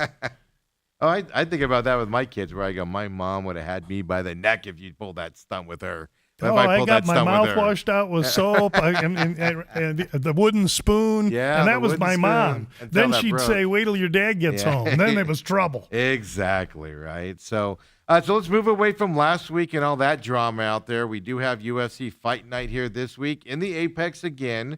2 Apex fights in a row, but there are some people that I recognize the names here coming up in this fight. Now, we did have one fight get canceled. McVeigh, right? It's back on. Same people? He's at the MMA lab. He was originally supposed to fight Robert Valentin. Valentin got hurt or got wise, knew he was going to get his ass kicked. And so now they brought in a kid that fought in last week's card, but he couldn't get cleared in Las Vegas.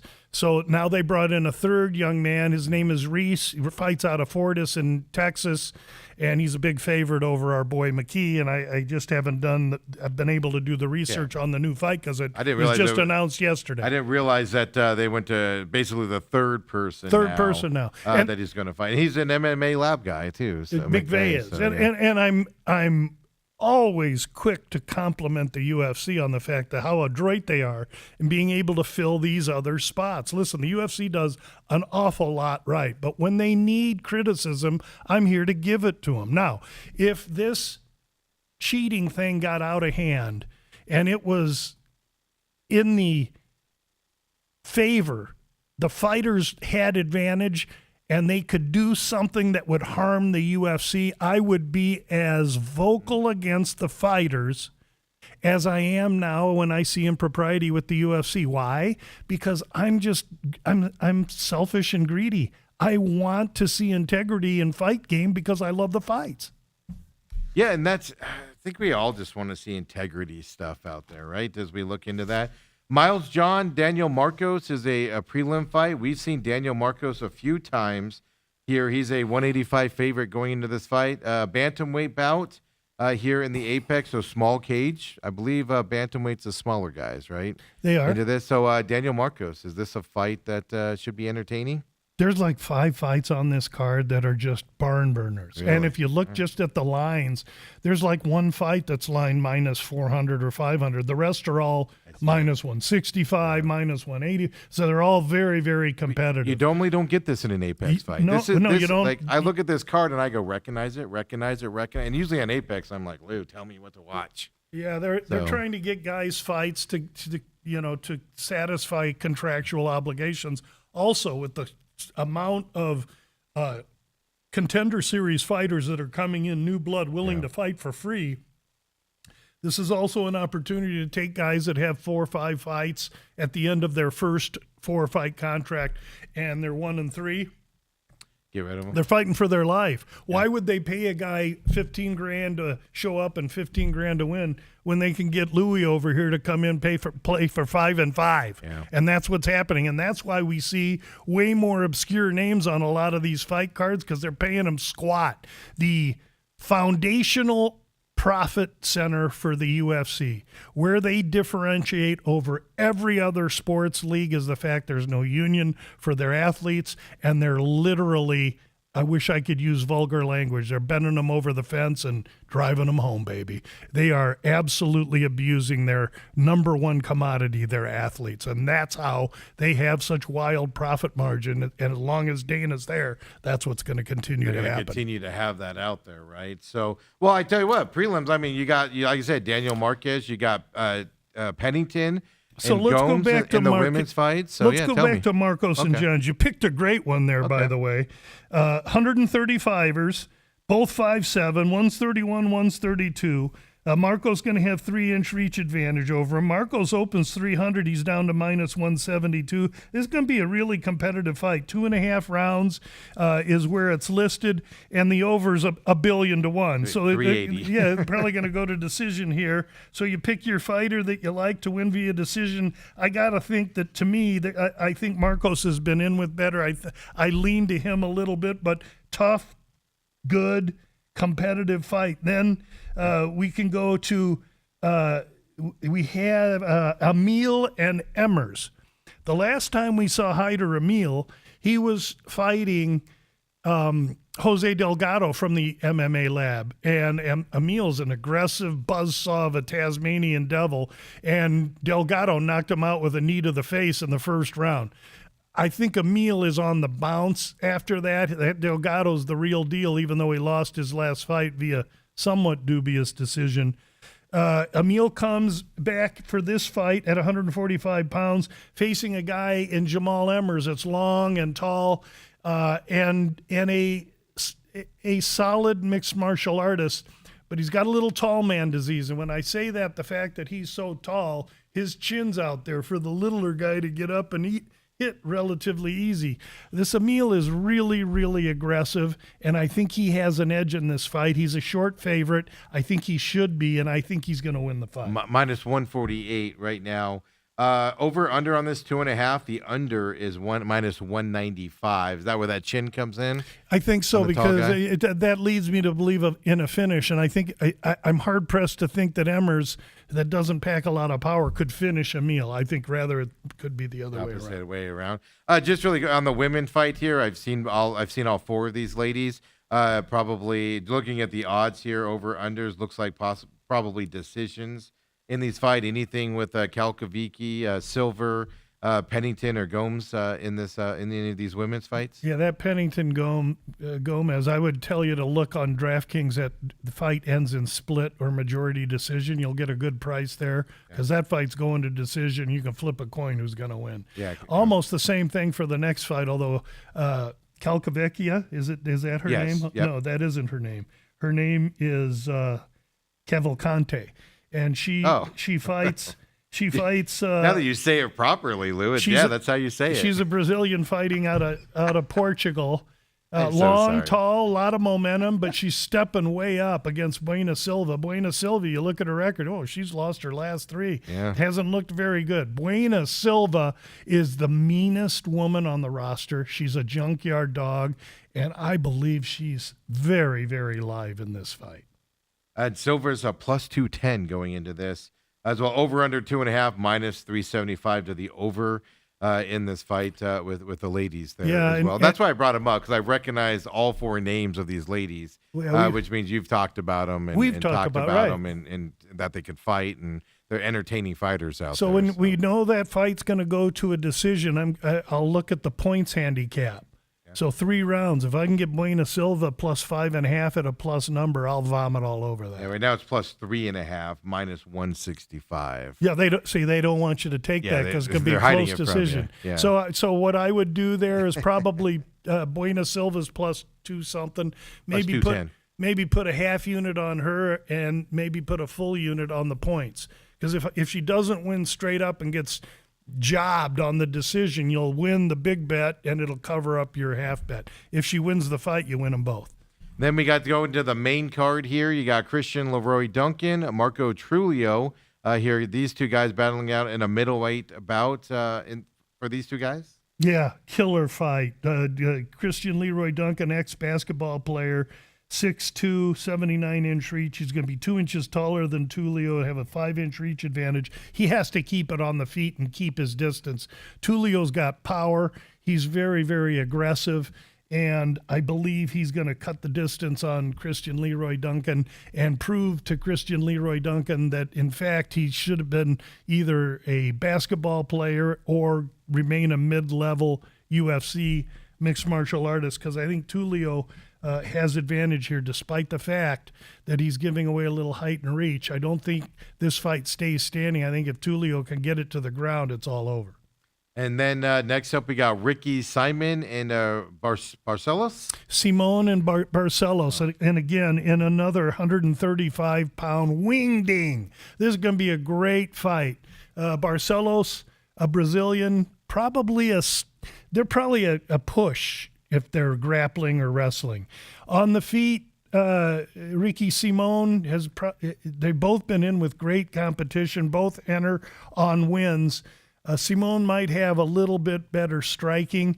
This is going to be an absolute barn burner of a fight, and it's too close for me to call, to be quite honest. That means with it's you. a good fight. You want to at watch least. it, yeah. Definitely tune in for that.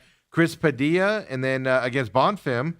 Here, we saw Ishmael Bonfim not too long ago, if I remember correctly. No, that was his recently? brother Gabriel, Okay. who's on the main event, and we'll talk about him shortly. So both Bonfim brothers are on this card. Brazilian mixed martial artist. Izzy is the more complete, meaning he's more well-rounded, very aggressive, got hands, strikes, good on the ground. The problem is he's facing a long, tall kid in Padilla that comes in with some momentum. This should be a good fight. They have it penned. They want Bonfim to win. He's a decent favorite here. We'll see if Padilla can upset the apple cart here. I'm not really that focused on this fight. The interesting thing is over under 2.5, minus 120 to the over, minus 110 to the under here. Lightweight bout, not probably. If I had a guess, not a knockout scenario, more of a submission scenario in this. Yeah, I think it's indicating maybe Bonfim, and Bonfim could do it either way. So okay, so it's there's the indicating power to both. knock him out. Okay, and then you got Salikov, and then Medic. That's right. Medic? Uros Medic from Serbia. The doctor is his nickname. fighting Salikov, the Kung Fu Panda. I watch a which lot of they call movies him. about Serbians in that part of the country and medics. If you know what movies I'm talking about, didn't mean to interrupt you, Lou, but I those medics are scary. So Salikov will be shorter. He's 9 years the older fighter at 41. That should give you a tip. He's got a shorter reach, but man, the dude keeps winning. He's tough. He's durable. I give him a slight edge over this Medic, but I'm not going to bet the fight because it's hard for me to take a 41-year-old against a 32-year-old. That's a big age difference, Huge. especially once you hit 40. It's like my brain does not process a 40-year-old fighter against a young kid and going in there and doing it. But, these guys fight for a living, Especially when they're 150 to 70 pounds or less. When they're 85, 205 or heavyweight, you can get away with being heavier or older because the power don't leave you. But 41-year-old 135-pounder can't keep up with 30-year-old 135-pounder. Matt Schnell and Joseph Morales here battling out. 2 United States guys going at it at the Apex. Yeah, Schnell has a balsa wood beak. That's for Dale. He can't take a hit. He's lost his last 3. He lost his last 3. Then he retired. Came out of retirement, fought a guy named Jimmy Flick who can't beat a 3-year-old girl. I shouldn't say that. I shouldn't be so disrespectful to Flick. But he's got no striking game whatsoever. He's got a little bit of a submission game, and he and Schnell are both submission guys. Schnell, like I say, balsa wood beak. Jimmy Flick couldn't get to it. But this kid, Morales, a Mexican fighter, second stint in the UFC, the dude's got power, he's got might, and he's on the bounce getting his second shot. This is a setup fight here. We took Morales earlier in the week.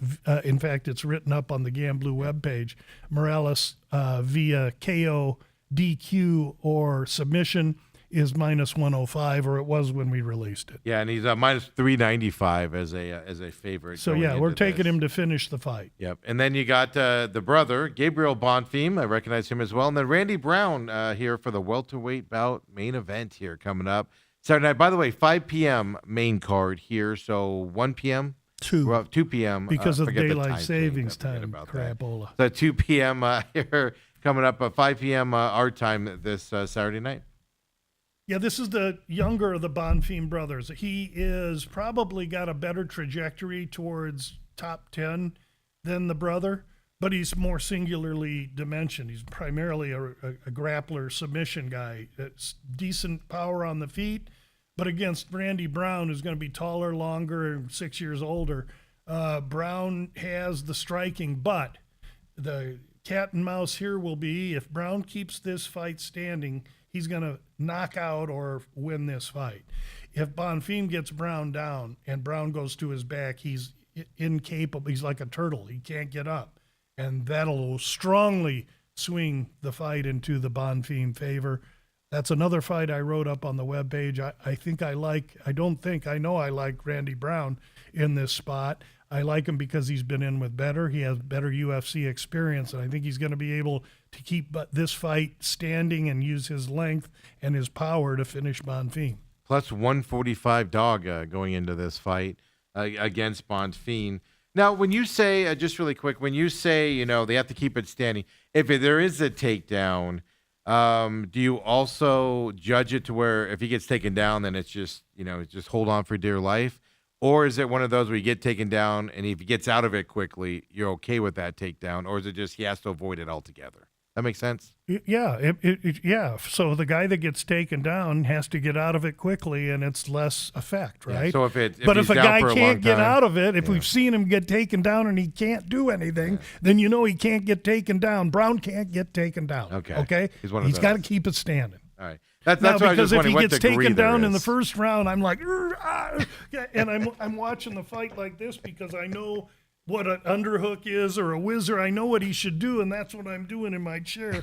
And I spend 5 minutes trying to get the guy to do what's right to stand up. He can't. So at the end of the round, he's tired, the other fighter's tired, and I'm gassed. Lou's worn out on top of it. Lou's got to go get orange slices and a Capri Sun during the end of the I mean, I rounding. do. I mean, I'm sure people watch these fights and they're doing that. It's not with the striking; it's with the grappling. Get that leg around. Get that other hook in. Come on. Geez. Let's take our quick break here. Come back with Uncle Lou here with NFL talk as well. Big weekend, trade deadlines happen. Don't know if that's moving any lines. I doubt it, but we'll talk about it. And NFL picks this week as well. So come on back. The main event Thursdays with Uncle Lou.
And we're back here. Main event, Uncle Lou on Thursday.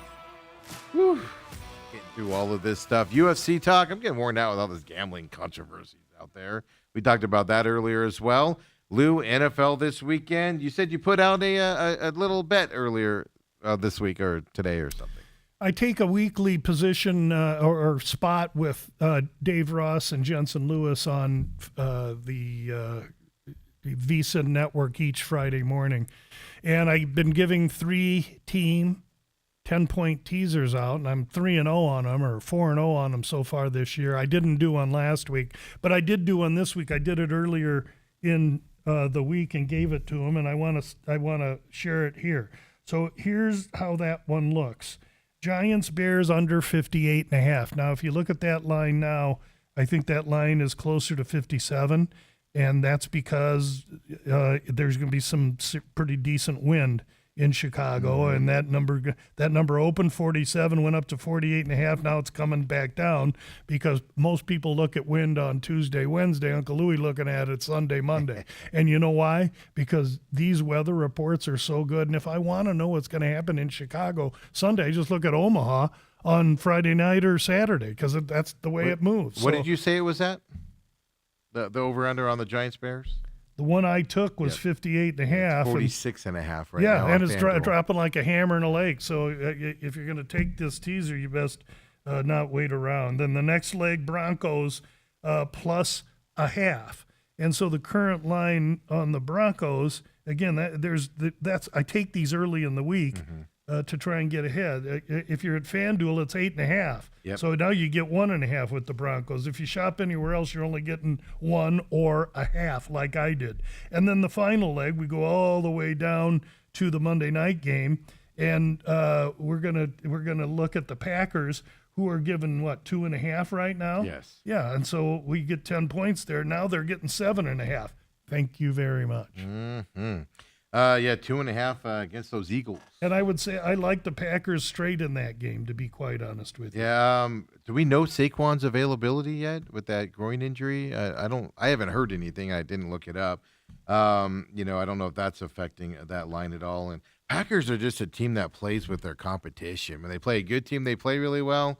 When they play a bad team, they play down to that level. And that's just kind of where we are. And obviously Eagles are a good team out there, and they've made some trades to help out their defense. So we'll see that come out.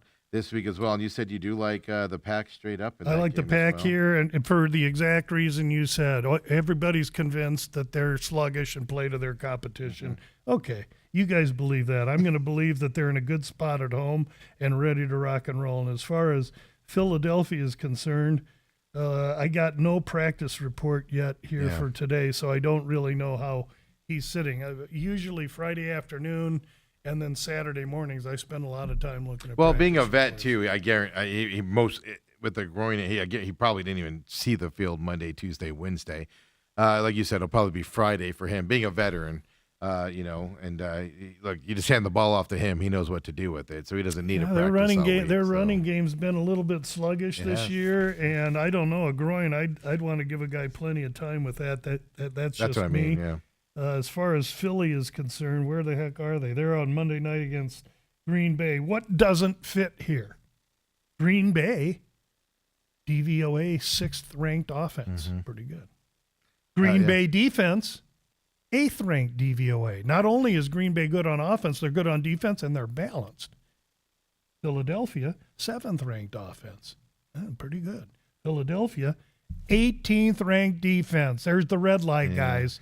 There's the red light, and that's why I like Green Bay. Yeah, and they added a couple guys on that defense, but not enough to move that needle, right? They're not going from 18th to 1st ranked defense. We'll in see. a week. We'll see how all the new chemistry works out. I mean, here's Jerry Jones, believing that he, Those are just turned terrible water traits. into wine, and all he did was turn poop into moist poop. Everybody's questioning those trades that the Cowboys God, did. and he it's is just like- he is a joke. Let's just stay with the night games here. Sunday night football, Steelers, Chargers in this one as well. Chargers right now 3-point favorites at home in Los Angeles. Steelers are 5-3, and I am just not impressed with the Steelers defense right now. As I be the fanboy here, and Lou's going to shoot me down in a minute. But then I'm also not impressed with that Steelers offense right now either. They're 5-3. You're going to probably give me some stats to blow me out of that water. I like the Chargers with a 3-point favorite in this game, but tell me why the Steelers are probably the play here. Well, I don't know that I can tell you that. I will say this: the Steelers are +9 in the turnover ratio, and there should be no mystery why they're doing well. When you look at Chicago's doing well. They lead the league They're in plus 13. turnover ratio. Okay, so I track that stuff. But when I look at this battle, and I love Harbaugh, and I want to like him, but there's just one thing that don't set very good here. The way to attack Pittsburgh is to run at them, and Chargers have running back issues and the 17th ranked rushing attack. So they may not be set up to fully take advantage of that. Meanwhile, the Chargers defense is 27th against the run. The only aptitude that Pittsburgh has is their rush offense, 5th ranked in the NFL. I know, Chargers Pittsburgh are going to that run bad. this ball right down their throat for 60 minutes. Yeah, I didn't know the Chargers defense was that bad against the run with what they have coming at them. That's from why I that do side. these DVOAs. It takes me Yeah, look at this, folks. really. It's hard to see Yeah, it because doesn't it's come all up on there. chicken scratch in different colors because I'm an old codger. The But camera's believe like, me, I I can't break pick it that down. I got each team's offense, defense, and what they do on the run against the run or with as a runner, and what they do as a passer or against the pass.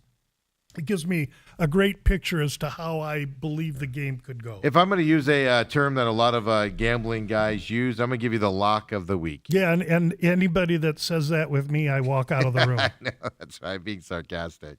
The Lions-Commanders game this week. And all I'm saying here is Lions come off a bad loss. Commanders obviously have a quarterback issue. Marcus Mariota is their future right now because of the elbow issue to Jaden Daniels.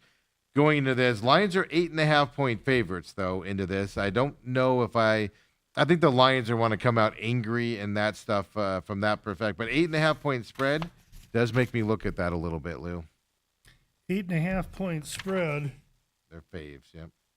Right, and that look ahead was Detroit 3.5. Yeah, it's moved a lot. Yeah. It's gone up 5 points. So the 5 points is explained how? Well, the quarterback for Washington, young McDaniels, is that his name? Jaden Daniels. Jaden Ed. Yep. He's out. So Yep. is there 5 points difference between Daniels and That's my the question. quarterback? Yeah, and my answer is absolutely effing no.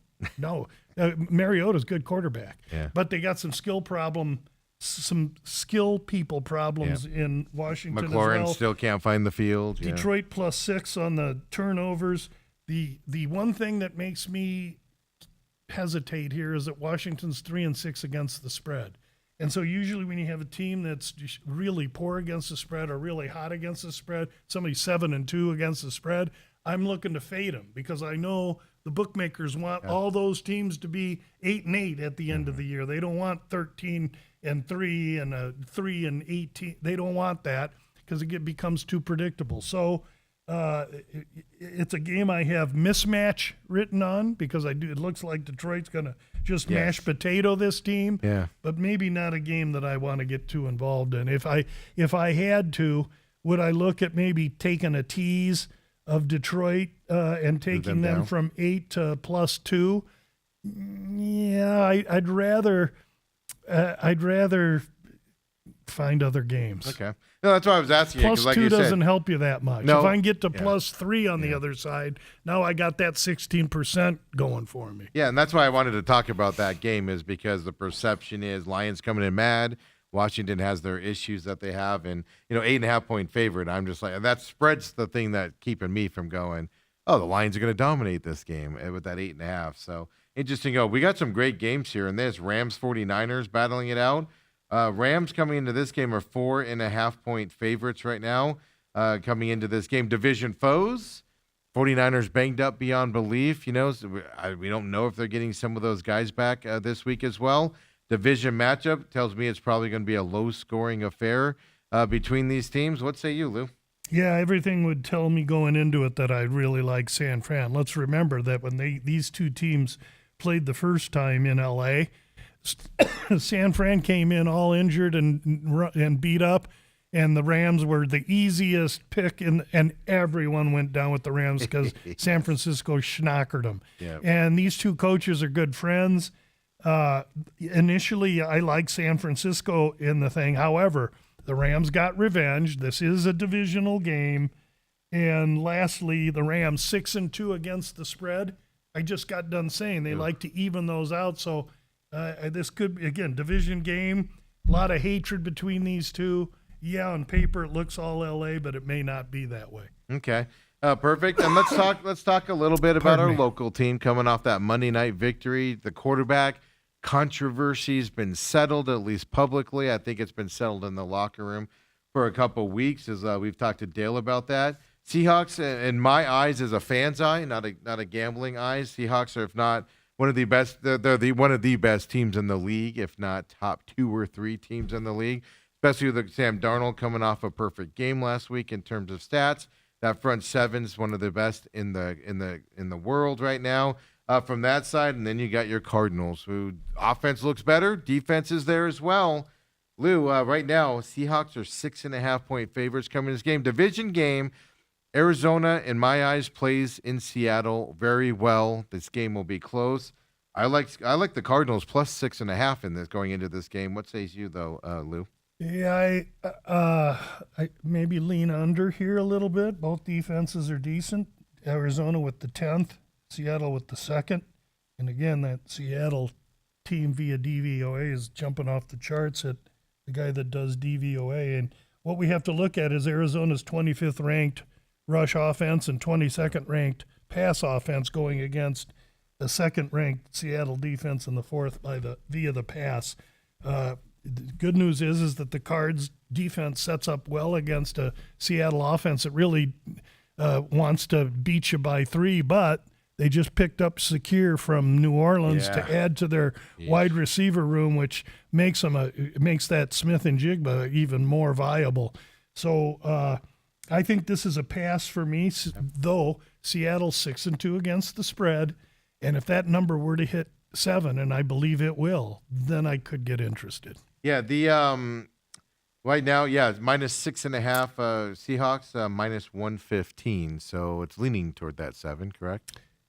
going Yes, that way at least. That's right. So all we got to from do that. is just be patient and I- wait till Sunday morning. And And there might be rain showing up for this game. I think I had heard that Means earlier nothing. today. Rain doesn't. It's just wind that matters. wind, into this? baby, wind. As don't windy know, as I it's- am, that's what the games we're looking for. And we talked about wind in one game. What was it? Bears game. That's right. There we go. And that's where my under is. Here's the well.